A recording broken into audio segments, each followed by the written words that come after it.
मैंने तो ईमेल भेजी थी कि मीटिंग 1 बजे है। मुझे लगता है कोई गड़बड़ हो गई है। चलो देखती हूँ।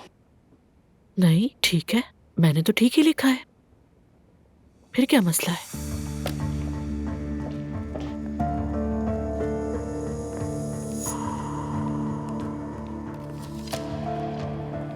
अस्सलाम वालेकुम अब्दुल्ला साहब। वालेकुम अस्सलाम। क्या आप किसी को ढूंढ रही हैं?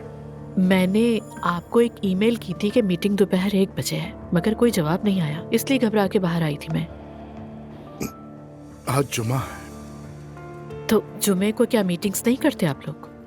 करते हैं, मगर नमाज के बाद करते हैं। शायद मुझसे ही गलती हो गई, लेकिन मुझे ईमेल करनी चाहिए थी कि नमाज की वजह से मीटिंग का टाइम चेंज होगा। शायद उन्हें लगा होगा कि मेल आपने गलती से कर दी। इस वक्त सब नमाज पढ़ने गए हैं, मैं भी पढ़ने जा रहा हूँ। तो मतलब काम रुक जाएगा?